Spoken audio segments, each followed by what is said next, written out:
Bro, kita ini pulang berdua. Iya Cang, ini baru pulang ini di tol, masuk tol arah Cipali yang saya tahu. Saya geser nih kaca spion itu tadi, lihat belakang. Itu ada yang duduk. Allahu Akbar.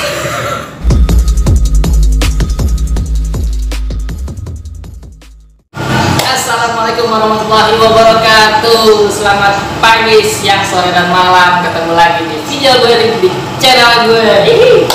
Hari ini gue ketemu dengan Bang Mardian. Bang Mardian ini sebagai ketua umum ya, Rescue. Ketua Rescue Nasional PDGI, Persatuan Gerakan Gojek Indonesia.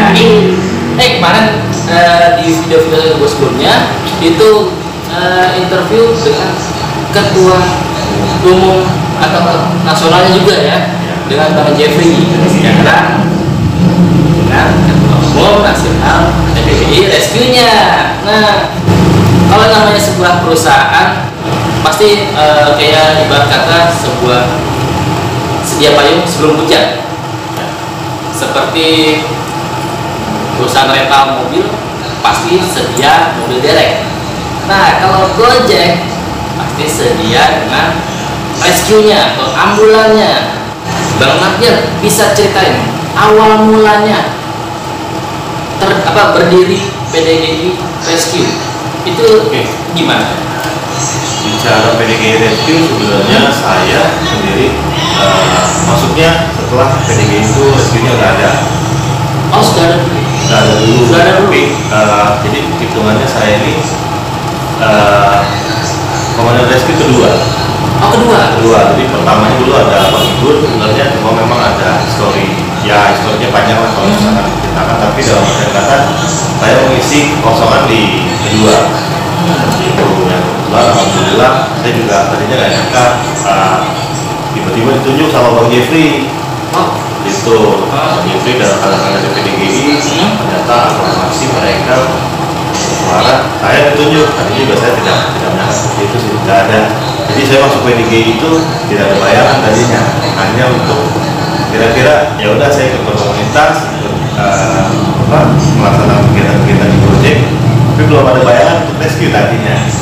Tapi karena mungkin kebiasaan-kebiasaan saya di wadah-wadah sebelumnya, di wadah-wadah koordinasi ojek online sebelumnya, itu akhirnya mungkin yang dilihat dari kebiasaan-kebiasaan saya itu mungkin mereka mungkin. Jadi pas PDGI terbentuk, baru Rescue PDGI terbentuk.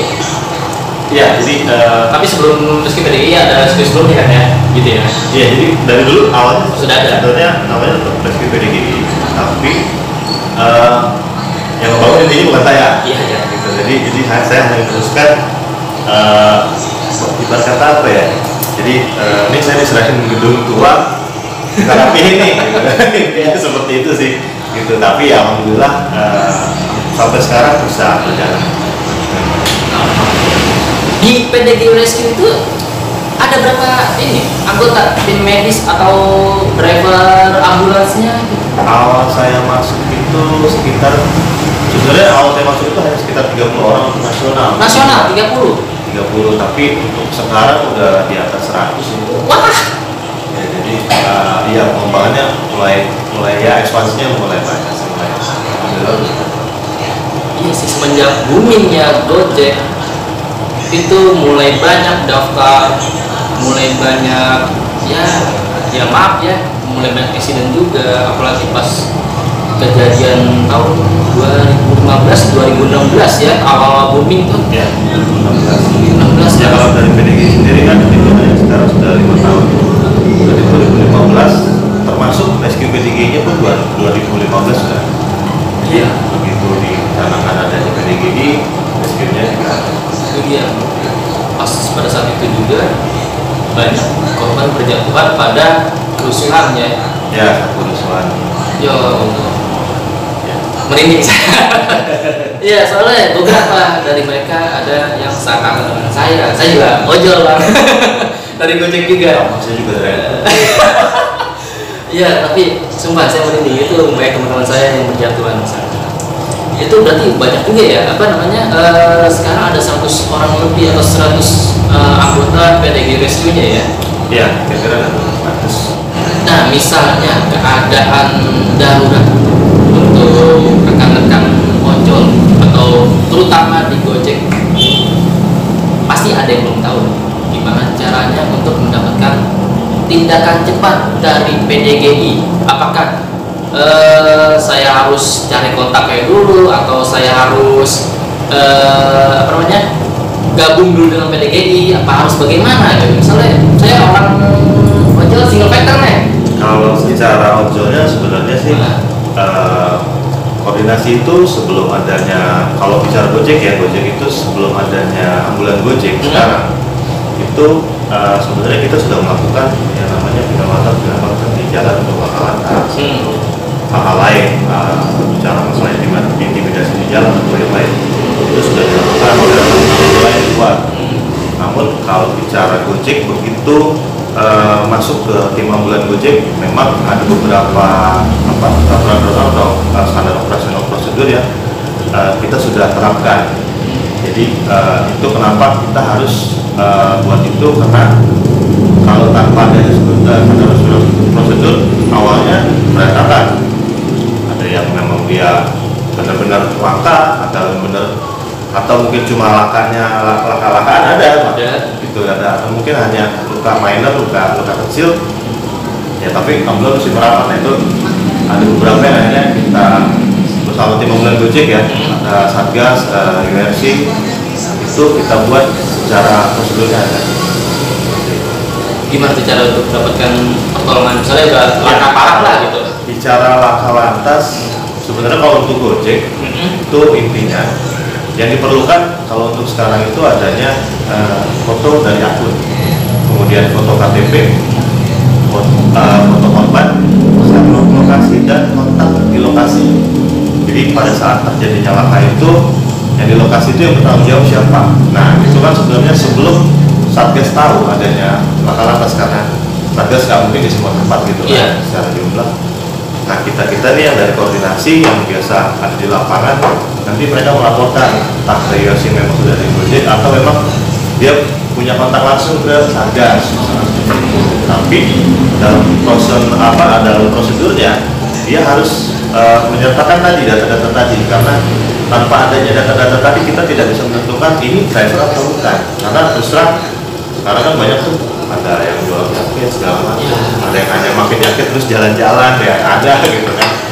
Seperti itu ya, karena mereka pikir kalau pakai jaket Gojek keren nih gitu kan. Benar. Nah jadi dengan adanya data tersebut kita bisa menentukan respon dengan cepat. Oh ya ini driver, berarti harus segera ditolong. Tapi pada saat itu juga kita ada beberapa peraturan yang memang menentukan adanya klaim biaya. Jadi kalau misalkan bicaranya tadi kritis, nah kritis itu atau nggak harus kritis lah, misalkan minor tapi dia harus masuk rumah sakit misalkan gitu ya, bukan ringan tapi harus masuk rumah sakit. Nah dari data tersebut dibutuhkan untuk menyesuaikan atau verifikasi dengan sistem, dilihat apakah driver ini sedang aktif atau enggak. Off job atau on job. Nah pada saat on job itu, adalah si driver sedang menjalankan orderan. Jadi sedang menerima orderan, sedang menjalankan orderan entah GoSend, entah GoRent, entah GoFood. Contohnya itu dia bawa, ya tiba-tiba dia kecelakaan. Itu pada saat dilaporkan dan orderannya belum diselesaikan, itu nanti akan mendapatkan sebuah klaim biaya atau diperbolehkan untuk mengklaim biaya sebesar 5 juta rupiah pada Gojek untuk pengganti biaya dari dia di rumah sakit atau pengobatan. Itu untuk urus klaimnya susah. Sebenarnya yang harus dimengerti begini, klaim itu kan tidak semerta-merta pada saat dia masuk ke rumah sakit terus Gojek langsung kasih. Karena kan ada beberapa verifikasi itu data lain-lainnya. Jadi paling tidak dikondisikan dulu, nanti direimburse sama keluarganya. Nanti begitu sudah ada tanda terima itu dibawa ke Gojek. Nanti Gojek akan menggantikan uang yang sudah dipakai. Seperti itu. Jadi detailnya seperti itu. Hanya aja saya sedikit kerucut. Berarti yang pertama akunnya harus pribadi, Ya, maksudnya mas pribadi, bukan joki ya. Nah, Terus yang kedua ada yang tanggung jawab di sekitar lokasi. iya betul, iya Ya. itu UFC biasanya kan, karena UFC itu kan mereka sambil nge-beat, sambil koordinasi juga di wadah-wadah ojol segala macam ya. Oke. Ya, terus yang ketiga kalau misalnya kita masuk rumah sakit bisa diklaim dengan prosedur yang barusan ya. Betul. Ada apa tanda tangan Ya, ini atas setelah segala macam ya. verifikasi data ini on job atau off job, nah baru ditentukan oh ya ini kalau misalkan, namun kalau misalkan off job, memang dari beberapa kita itu secara SOP-nya adalah tidak ada klaim, dari yang bisa diklaim untuk Gojek untuk penggantian biayanya, tapi biasanya rekan-rekan di lapangan itu sudah kondisikan pada saat laka off job itu dikondisikannya adalah misalkan dia ada lakanya misalkan. Nanti lawan lakanya itu bisa kita bawa misalkan nanti memang dia mau bertanggung jawab, oke itu lebih ringan sebenarnya. Tapi kalau memang dia bertanggung jawab atau misalkan kabur, nanti kita bisa laporkan kepada pihak polisian, kita buat laporan polisi untuk agar apa jasa harja itu bisa turun untuk pembiayaan. Jadi banyak hal-hal yang memang sudah bukannya diatur secara SOP, tapi memang SOP yang dari jasa harja, dari atau mungkin dia punya asuransi atau dari itu sudah saling berkaitan. Seperti itu. Nah yang biasanya sudah menangani biasanya sudah paham, oh ini nggak bisa nih pakai klaim Gojek karena dia off job, nanti harus pakai apa kan gitu, misalnya asuransi jasa harja atau mungkin ada asuransi lain dia miliki. Seperti itu untuk pembiayaan. Atau mungkin kalau zaman dulu kalau zaman dulu itu biasanya kan urunan ngecrek bahasanya kan ngecrek. Kalau sekarang kita usahakan ngecrek itu kita kurangi, karena apa? Ngecrek itu sebenarnya antara yang melakukan ngecrek atau kebutuhan biayanya kadang-kadang tidak terpenuhi. Berapa jam kita perlu ngecek, misalkan dia memang butuh biaya besar jadi 10 juta gitu kan. Lagi darurat lagi ya. Lagi darurat, nah mau kita cari beberapa hal yang memang bisa membantu. Contoh, memang kalau misalkan si driver ini tidak bisa membiayai atas biaya perawatan atau penanganan dia selama di rumah sakit, nanti kita carikan jalan itu. Kalau sekarang kita menggunakan, kita bisa ngetok. Ya ini jadi salah satunya, tapi memang salah satu kita bisa.com itu adalah termasuk dari Gojek ya. Sudah kerjasama dengan Gojek. Jadi dia bisa mendanai kebutuhan driver kalau misalkan si driver ini memang dianggap tidak mampu. Dianggap tidak mampu dan sama sekali tidak mempunyai asuransi apapun. Gitu. Iya betul. Nah, misalkan tapi hanya drivernya ya, keluarga driver bisa. Driver dan keluarga driver. Nah cuma dalam artian kata skupnya memang biayanya di luar jangkauan. Kalau yang masih jangkauan mungkin mereka agak kurang kalau menurut saya. Tapi kalau misalkan memang udah di atas jutaan, puluhan juta, itu pasti mereka akan respon. Jadi untuk PDG Rescue itu punya dong ini dong apa namanya tim medis sendiri pribadi atau untuk Rescue PDGI sendiri sebenarnya mengacu tadi SOP yang tadi adalah kita penanganan laka lantas, pengawalan pun ada sebenarnya, cuma memang pengawalan tidak kita tekankan karena kita terus terang bukan pada pengawalan.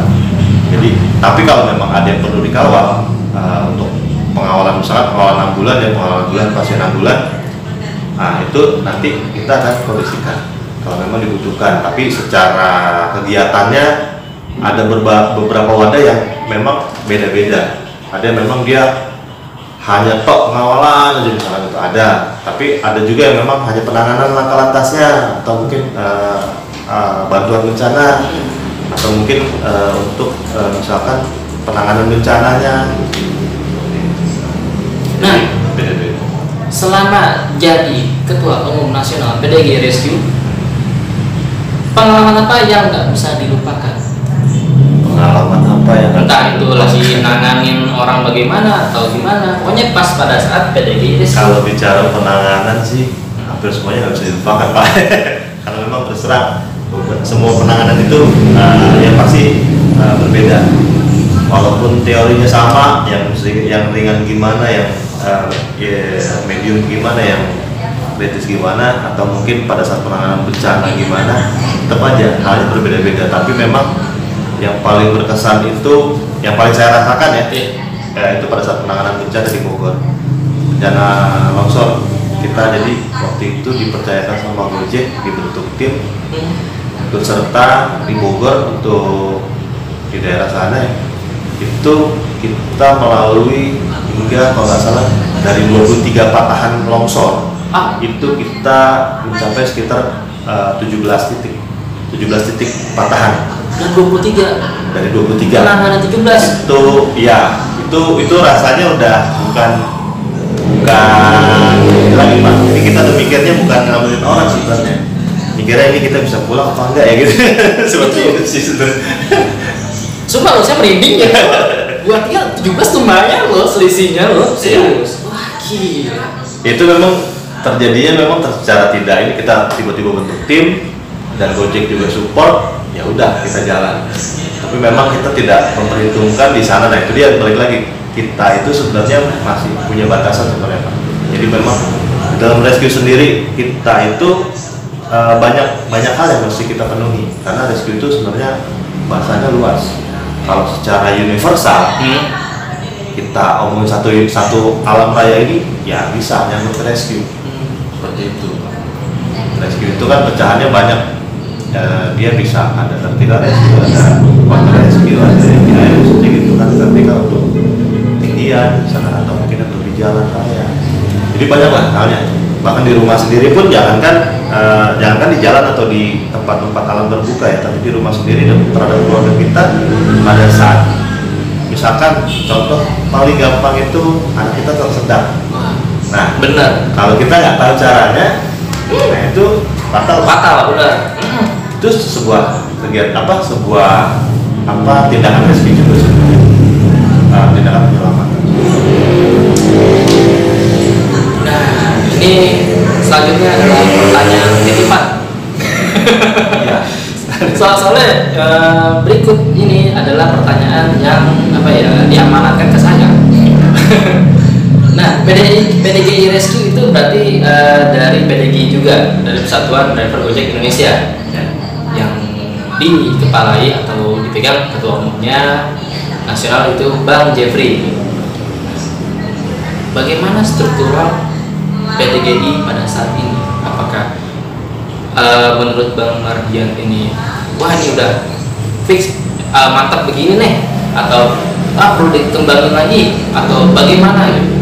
Ya, kalau bicara struktural, terus terang saya sih sebenarnya mengikuti dari Kombes ya, Komandan Besar Bang Jeffrey, Ketua Umum, mengikuti apa yang dia inginkan. Maksudnya yang memang sudah dibahas dengan beberapa anggota lain, memang seperti itu ya udah. Tapi kalau secara pribadi sendiri, saya berpikiran sudah cukup baik. Cuma dalam artian kata memang pendelegasian tugas ini misalkan antara dari ketua umum, wakil ketua umum, atau di bawahnya wakil ketua umum kita ada ketua rescue nasional ya, terus ada wakil rescue nasional, dan wakil rescue nasional yang juga menjabat juga sebagai ketua Jabodetabek untuk rescue ya, Pak Kadir.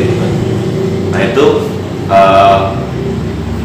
memang secara pembiasaannya pada saat melakukan tugas itu memang masih ada kadang-kadang ada hal-hal yang memang harus dilangkahi atau mungkin di shortcut segala macam. Memang itu nanti kita dalam proses lah. Tapi kalau secara struktural sudah bagus. Bener-bener ya, sedia payung sebelum hujan. Benar. Ya kalau bicara itu memang setiap perusahaan setahu saya itu memang wajib sebenarnya untuk, bahkan sampai pendanaan sendiri yang bicaranya CSR ya, CSR itu setiap perusahaan itu harus punya. Setiap perusahaan yang kalau nggak salah di atas 100 atau 250 orang itu harus punya dana CSR.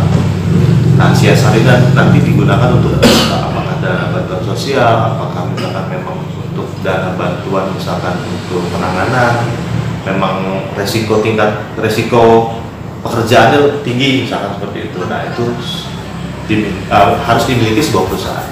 Gojek sebuah layanan transportasi yang memang sudah advance, bahkan internasional ya udah pelanggaran. Oh iya. Ya mau nggak mau memang hal itu sudah harus diterapkan Pak. Di Gojek sendiri sebenarnya sudah ada namanya URC Gojek Indonesia. Nah kita tergabung di situ di dalam URC Gojek Indonesia untuk secara Gojeknya ya, kalau memang bergerak secara Gojeknya. Tapi kalau untuk secara PDGI-nya kita bawa nama PDGI. Nah, tadi cepet ceplosan. Saya juga driver ojol juga. Iya. Nah, ini pertanyaan yang simple dan apa ya? Saya tanya ke Bang Jeffrey-nya dari masuk driver Gojek tahun berapa? Saya masih ingusan Pak. Masih baru Pak. Beneran. Kalau yang lain kan pasti antara di sebelum 2015 nanti ada teman saya kalau nggak salah datang. Itu yang driver bener-bener sudah legend ya. Nah nanti kita mungkin nanti bisa kasih sesi buat dia. Nah terus ada juga yang 2015 zaman GBK. Kalau saya itu 2016 akhir, 2017 sebenarnya. Nah, berarti masih aktif dong? Masih ya. Goreng terjauh dalam satu trip kemana? sebenarnya sih kalau bicara satu tripnya jauhnya berapa ya, 23 kilo Pak. Jauh. 23 kilo. Kemana itu? Dari mana? Kalau nggak salah dari Jakarta Pusat ke daerah Tanah Abang ke Karawaci, Lipo Karawaci gitu. Cuma saya itu kalau menurut saya belum jauh Pak. Wow. Yang jauh itu baliknya Pak. Bekasi. Ya, Bekasi itu saya lihat di map itu 64 kilo dari Lipo Karawaci ke sini. Nah, Ke Bekasi. gosen terbesar bawa apa? Gosen terbesar, ingatan saya bawa gosen dari Senen. Jadi itu agak tipu sebenarnya, sama kayak kemarin ceritanya Bang Jeff gitu kan. Kalau dia kan di cancel. Saya ada dua sebenarnya cerita yang jadinya tuh. Kalau yang satu di cancel, yang satu enggak, saya bawa. Kalau yang di cancel itu saya dapat orderan bawa tripod. Tripod ya. Saya pikirnya tripod kamera, 3 unit tripod dengan dibilang tripod. Oke, saya pikir tripod kamera. Begitu saya samperin itu tripod buat proyektor Pak, yang gede Pak. Ada tiga unit. Depan mukanya saya cancel Pak ya Pak. Sesuai ukuran Pak. Itu pernah. Terus satu lagi itu yang di Senen. Jadi dibilangnya 3 plastik. Ternyata pada saat saya samperin, plastiknya bukan plastik kecil, plastik yang buat trash bag gitu. 3 plastik trash bag jadi jatuhnya. Dan itu isinya ya kan ukurannya karung berarti kan, isinya tas. Kacau. Gosen terkecil. Gosen terkecil. Kunci mobil kalau Kunci mobil. Kunci mobil atau kunci rumah gitu saya lupa. Kunci mobil. Dan terakhir, GoFood termahal.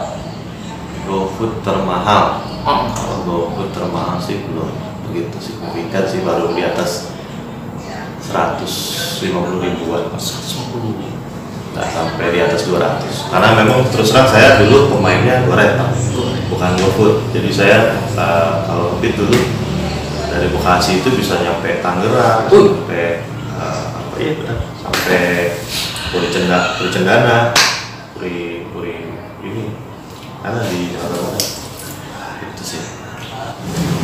Oh iya Bang, tadi sempat ngomong apa ya yang bikin merinding saya itu tentang di Bogor ya. Itu berarti udah besar dong, udah nasional. Kalau secara skala ya nasional, karena waktu itu kita sempat minta bantuan juga sih ke beberapa badan pemerintahan ya, Oh, gitu. kepolisian atau apapun. Di sana berapa peleton yang datang banyak sudah sih. Maksudnya memang Basarnas ya, polisi ya, semua itu hadir pada saat kejadian itu ada. Itu badan-badan rescue itu pun banyak sih. Seperti itu. Tapi secara scope memang terus terang kalau saya masih merasa saya itu kurang, dalam artian kata banyak hal-hal yang memang perlu sih. Kalau tingkat kesulitan sebuah rescue itu adalah yang bisa menanganinya adalah orang yang memang sudah mempunyai kemampuan atau mempunyai tingkat skill yang memang sudah terbiasa di lapangan, punya pengalaman, punya teori yang memang lebih banyak atau sudah terlatih. Nah, kalau di badan pembinaan sendiri Basarnas dan lain-lain itu kan memang orang-orang yang bersertifikasi sebenarnya. Jadi kita ya ada di sana penanggulangan itu hanya pengiriman bantuan saja sebenarnya, tapi bukan secara fisikal kita penyelamatan korban atau apapun itu akan dibagi-bagi di sana sih seperti itu. Nah, jadi kalau bicara, tapi gini, kalau bicara yang agak advance nih, yang memang udah agak pengalaman nih, kebetulan saya punya temen nih. Ada? Iya, ada temen. Ini dia juga dulunya driver Gojek. Dia legend dia bahkan. Legend maksudnya legendnya dalam artian kata sebelum 2015 driver Gojeknya. Oh, senior. Kemudian dia juga di beberapa wadah-wadah besar di Tekap atau yang lain itu pernah jadi ketua rescue-nya gitu kan. Kemudian sampai saat ini juga mungkin ada beberapa ojol nih, kalau disebut di lapangan dia dewanya rescue punya ojol, dewa rescue koordinasi. Ini kita ambil aja, bentar lagi ada. Asik. Dah. Halo. San. Aduh, selamat. Nih Kang Aryo. Wih. Aryo. Bisa perkenalkan diri, Bang? Ya. Halo semua. Dengan siapa? Saya Aryo. Saya mantan driver ojol. Mantan. Masih ada sebenarnya. Sebenarnya masih ada, cuman yang tahu beliau-beliau lah ya kan. Dan sekarang saya fokus di unit ambulans. Unit ambulans di Gojeknya? Bukan. Bukan Di Wadah koordinasi. bukan ya, tapi kita hanya untuk istilahnya ada jadi milik pribadi itu bukan milik pribadi saya. Jadi ada seseorang yang mungkin dia punya dana lebih gitu kan, terus dia ingin supaya amal ibadahnya kemana dan gitu kan, itu saya yang bawa karena memang saya dipercaya di situ. Dari dulu memang saya bergeraknya membimbing ambulans. Nah, tadi sempat sedikit ngobrol tentang bencana. Nah, katanya abang punya pengalaman tentang bencana alam gitu. Kalau bencana alam ya banyak ya. Di antaranya kayak banjir, korban banjir ya kan. Kita bicara di Jakarta aja, banjir. Terus kalau ke daerahnya gempa bumi. Ya, kalau mungkin saya tuh lebih waktu itu apa yang longsor itu ya? Longsor ya banjir ya. Kalau saya waktu itu Liwai, tahun berapa itu waktu Liwai? Lumayan itu habis tsunami ya maksudnya. Itu Liwai Setelah tsunami. itu bareng sama teman-teman. Jadi saya bawa ambulan tapi yang benar-benar follow the drive. Jadi benar-benar ya Liwa itu kan gempa bumi yang di dalamnya ada pemukiman di daerah di daerah Sumatera itu memang tidak bisa dijamah oleh kendaraan roda 2. Roda 2 pun, aduh, kasihan motornya. Motor baru pun baru 14 jari udah berantakan, jadi udah parah. Itu benar-benar kita kayak seperti apa ya? Seperti adventure. Itu saya kalau ngomongin tentang bencana pasti ada korban ya. Nah, saya pribadi pasti nggak tahu, pasti merinding gitu. Aduh. Nah, namanya bencana itu nggak hanya di darat.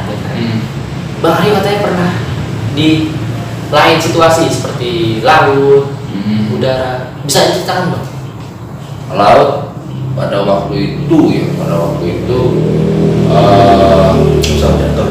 Pesawat. Apa tuh? Pesawat saya nggak ya betul itu. Jadi gini, untuk rescue sendiri itu kan dibagi beberapa. Kita satu tim namanya rescue, gitu. Tapi pada saat brief kita datang dengan ada yang bendera relawan, memang ada yang bendera memang kita ditugaskan di situ, gitu. Jadi ada yang sebagai relawan. Jadi saya datang buat 2 unit, di ambulans, ya kan. Terus dibakarnya itu diganti sama perahu karet. Perahu karet kita bawa. Jadi pencarian korban pesawat kalau nggak salah di daerah Karawang. Belum lama lagi dari Karawang. Nah, jadi kita pencarian di sana. Bukan saya di perahu karet. Saya begitu diketemukan serpihan kita ambil. Kalau di lautnya sendiri untuk di air ya, di air itu kan air ada sungai, air itu ada sungai, ada banjir, ada laut. Saya lebih kalau di lautnya saya di pantai, arti kata unit ambulannya berapa untuk korban itu atau jasad yang diketemukan evakuasi jasad korban. Tapi kalau di banjir kita evakuasi orang-orang yang masih ada di lantai 2 di rumah gitu kan. Nah, kalau ya alhamdulillah selama banjir di Jakarta kan belum pernah ada korban kecuali yang di Sudirman. Di Sudirman nggak bisa ketolong karena memang kita nunggu air surut baru bisa dievakuasi di Sudirman yang pada waktu itu banjir. Kalau yang lain-lain kan di sungai biasanya kita evakuasi itu bukan evakuasi, sebelum evakuasi itu pencarian korban, misalnya kayak anak tenggelam, jenazah, ya seperti itu. Luar biasa pengalaman. Ya jadi memang saya Cahyo memang kalau secara itu mungkin Cahyo lebih kehidupan sehari-hari memang dia lebih kental sama ya bawa ambulans segala macam itu medis atau ya bicara rescue. Beliau lebih ini, kalau saya kan kalau saya ditugaskan memang jadi di organisasinya gitu. Tapi memang dulu pun pernah pada saat masa kampus itu saya ikut di beberapa kegiatan alam, bahkan sampai kita latihan bareng sama Greenpeace zaman di kampus. Tapi ya udah situ enggak. Tapi itu kegiatannya sebenarnya buat rescue lebih enggak apa ya, kalau rescue kan lingkungan sih. Ya, nah, untuk Bang Aryo, pengalaman apa yang nggak bisa dilupakan selama menjadi rescue? Pengalaman yang saya nggak perlu saya lupakan itu banyak ya, tapi saya mau sebutin aja. Pengalaman saya mau bicara di ambulans ya. Saya jadi driver ambulans itu evakuasi orang yang jadi almarhum meninggalnya nggak diketahui. Beliau itu tukang bakso Malang. Itu kita evakuasi dari lantai 3. Sedangkan rumahnya tangganya muter begini. Nah kalau tangganya begini siku gitu kan, kan tinggal ngomong dasar ya. Kalau tangganya muter gimana Pak gitu kan? Lantai 3 gitu.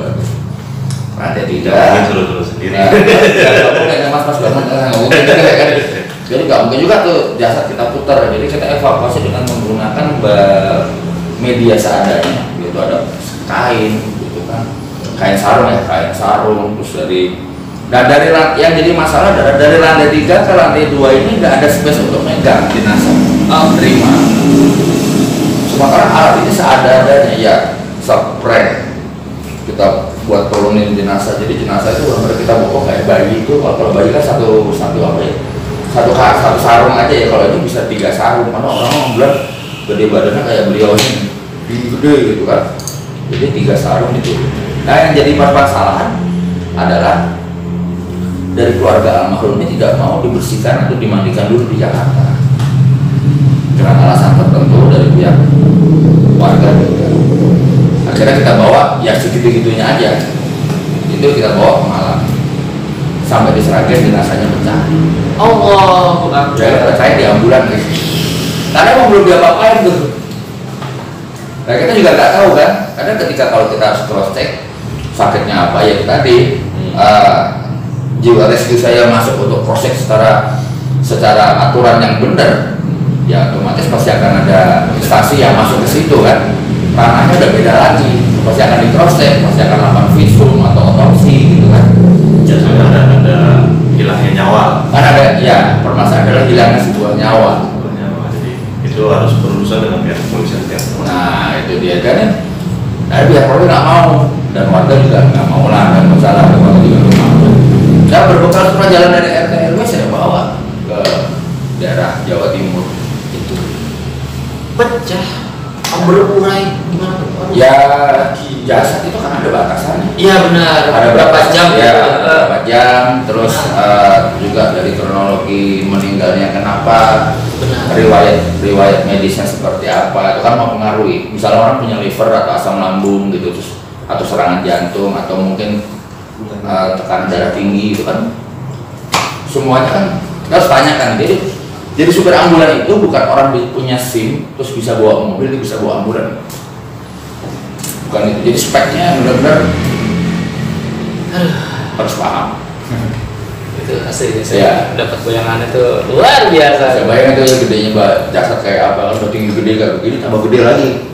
Itu karena itu tadi balik lagi. Jadi seorang rescue atau sebuah tim rescue pun bahkan harus mempunyai pengetahuan yang cukup. Kalau tidak, maka akan fatal juga. Cukup dan siap Tuh. dengan tanggungan risiko. Luar biasa. Banyak hal yang ya kalau saya bilang, kalau saya sih terus terang, kalau saya pribadi kurang. Jadi banyak hal yang memang belum dialami dalam kasus mungkin. Ya banyak lah. Motor diving, rescue diving kan. Iya. Nanti bisa menyelam sampai puluhan meter ke bawah, itu kan sebuah perjuangan. Wah itu iya. Bahkan sampai pertaruhan nyawa. Ya karena pressure tinggi. Pressure-nya tinggi. Oh benar. Kalaupun tidak nyawa paling tidak itu pertaruhan palingnya. Pada dia naik beda tekanan dengan pecah. Itu jadi resiko-resikonya lebih banyak. Tapi ya terserah kalau kita ya belum sampai terlalu tinggi untuk bicara masalah tingkat resikonya. Ya itu kita sesuaikan dengan kemampuan seperti itu. Luar biasa. Jadi emang namanya apa ya, perusahaan moda transportasi itu yang namanya rescue ini penting banget. Iya. Luar biasa benar. Tapi saya agak sering jadi agak merinding gini ya. Wah ngomongin merinding. Bang Aryo, selama bawa ambulan pernah nggak sih lihat? Oke, kalau kemarin Iya. Ngilangin kemana nggak apa-apa. Jadi gini, saya pernah waktu itu saya terus terang aja selama sekian tahun ya, dari 2015 saya bawa unit ambulans, terus mulai dikenal ojol di 2017 lah. Memang spek saya dari dulu saya di Gojek ya. Sambilan saya juga bawa ambulan, terus di 2017 juga, nah itu mulai tuh ada satu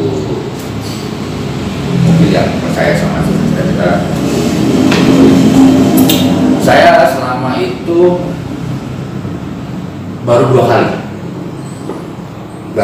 kali, selebihnya saya tidak percaya ada itu, karena yang saya pikir kita ini adalah makhluk yang benar-benar paling atas. Benar. Di atas lagi yang Allah atau Tuhan. Benar.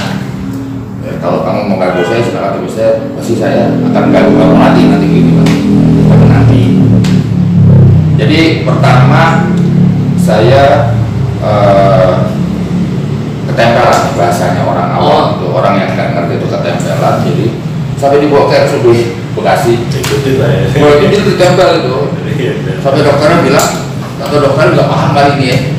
Dokternya bilang ini sih bukan nggak perlu tindakan medis, ini begini gitu kan. Dia tuh ngomong sama istri. Itu sampai saya dinyatakan meninggal dunia. Iya. Tapi kemudian akhirnya saya udah nyebrang, tuh Mas sudah ketemu sama ayah saya almarhum sampai Dua kali dia. Ya, sudah dua kali. Dibilang meninggal tuh 2 kali dia. Sudah 2 kali di dunia itu saya sudah 2 kali. 2 kali.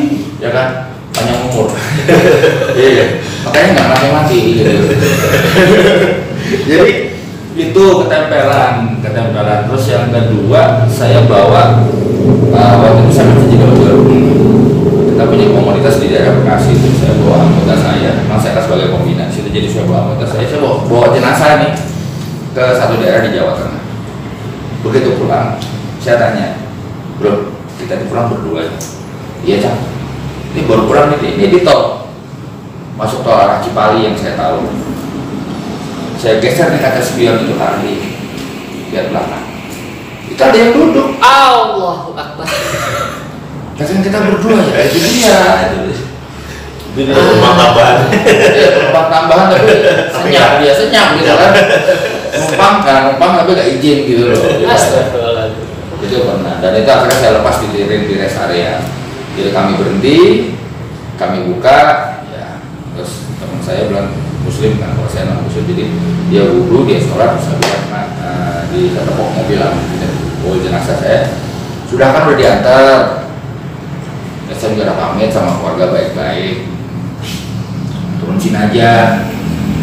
Nah ya, saya mau pulang, kasihan anak istri saya, dan tutup lagi. Nah selebihnya nggak ada. Berani cing.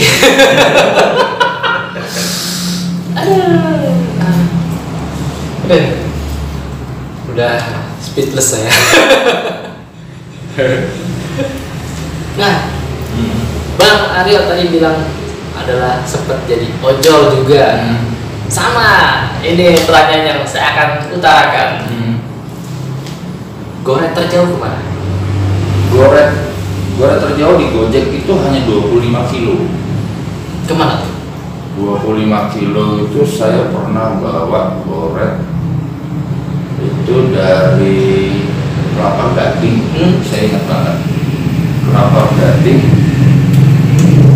Masa nggak tahu umur jaraknya ya? Dari Kelapa Gading itu Pegangsaan 2. Kalau Kelapa Gading ya, benar. Pegangsaan 2 saya bawa ke pokoknya perbatasan, endingnya namanya Tangerang Abis, daerah mana itu saya nggak tahu. Di situ dia turun di situ karena batasannya di situ. Pokoknya jaraknya lu dipolin di Tangerang Abis gitu kan.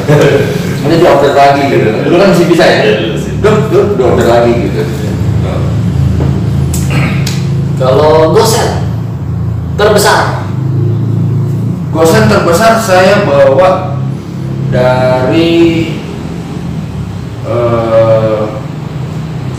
Ciracas. Apa tuh? Barang Dari Ciracas itu potongan jaket rescue, pelampung itu ya. Itu saya pikir hanya bawa bahan konveksi. Nah bahasanya gitu. Bahan konveksi yang dibawa. Saya bisa cuma ya apalah atau satu bak. Oh. Bisa bayangin nggak sih? Itu kayak di Tanah Abang ya? Kayak di Tanah Abang. Itu di gosennya. Wah, iya. Itu tujuannya kemana? Jelambar 5. Wih. Iya. Dan akhirnya saya bilang, Pak, order lagi aja dibagi 2 karena sesuai kualitas ada aturan ya. Tinggi, panjang, berat gitu kan kita. Karena aplikator juga akan memikirkan keselamatan kita. Betul. Karena juga ada aturan main, kadang-kadang kita nyeleneh aja ya. Nah, gosen terkecil? Gosen terkecil, korek api loh. Nah, Korek api. kenapa nggak dia aja sih di luar sana? Iya, korek apinya harga 35 juta Pak. Wah. Ya kan? Itu barangnya difoto, sayanya difoto, ya kan? Alamatnya KTP difoto. Jadi dia sudah menggunakan aplikasi dan kita ini terpercaya dengan Gojek sebagai karya anak bangsa. Tapi si customernya ini pakai foto segala itu korek api. Serius 35 juta? Kata dia sih, Oh. kata dia harga 35 juta. Kalau saya sih, jadi apa mereknya kan Zippo ya. Itu yang ada ininya tata emas, terus di sini tuh ada kayak lambang itu berlian, huruf Z-nya itu berlian. Oh.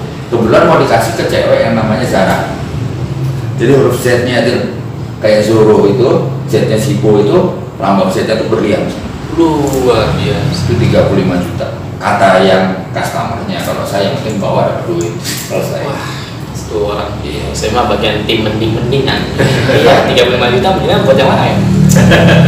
Nah, kalau GoFood termahal? GoFood termahal belum lama sebelum saya sebelum saya katanya sih saya pensiun dari ojol nih. Tapi kan yang tahu Bang Marsian yang tahu. Itu sampai akun saya minus. Iya. Ya, akun saya minus. Udah main minus itu akun saya kalau nggak salah minusnya terakhir tapi sudah di top up lagi. Minusnya hampir 570. Bawa apa tuh? Jadi pesan ini hidangan siap saji. Iya. Hidangan siap saji ayam ya. Itu jumlahnya banyak. Itu kan? Iya. baunya gimana tuh? Ya bawanya ya begitu semua muatnya gitu kan.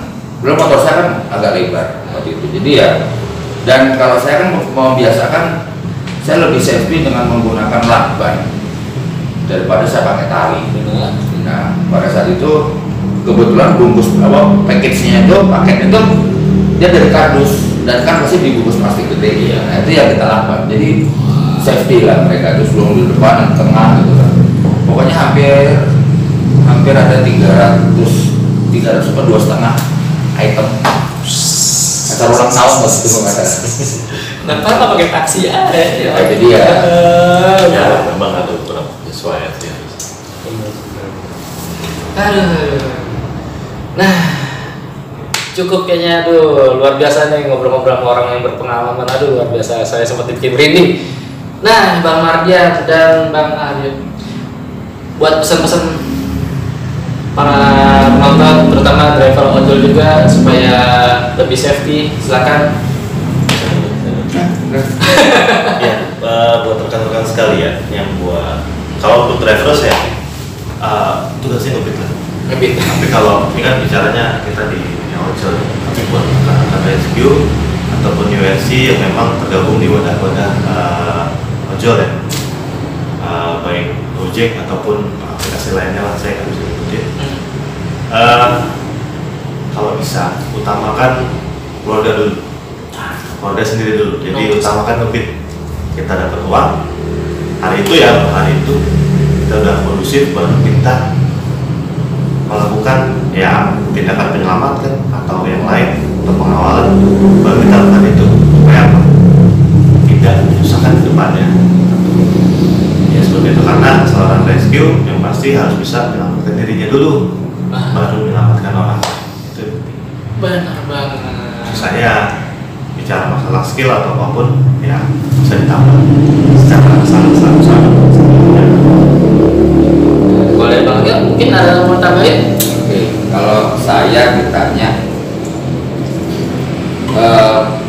pesan buat sahabat-sahabat saya di jalan, jadi Bang Mardian ke dunia rescue-nya, nanti juga saya akan bicara ke situ.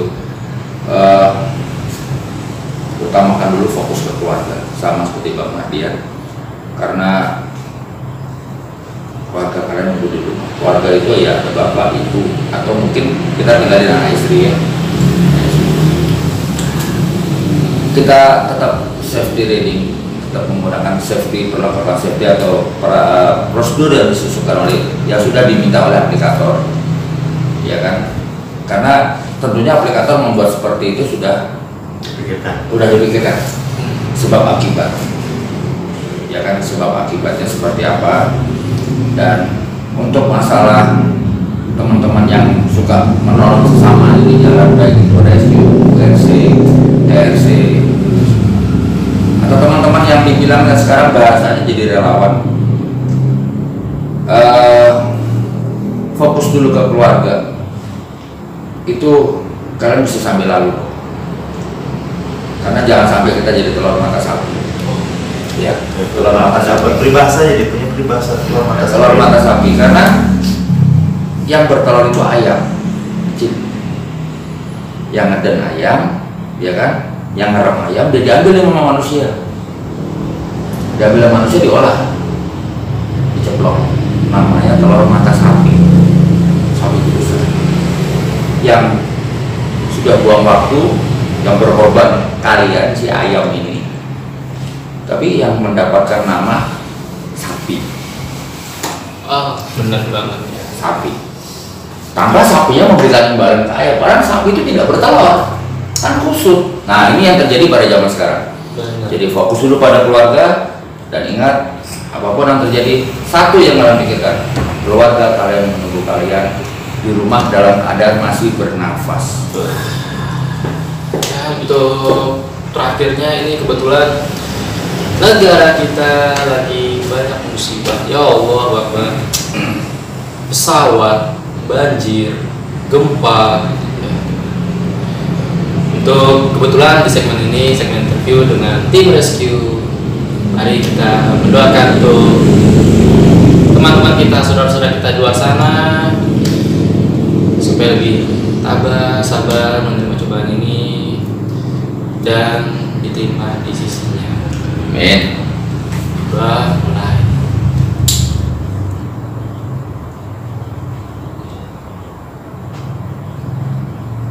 Selesai. Oke, terima kasih teman-teman semuanya. Jangan lupa like dan subscribe ya. Dah.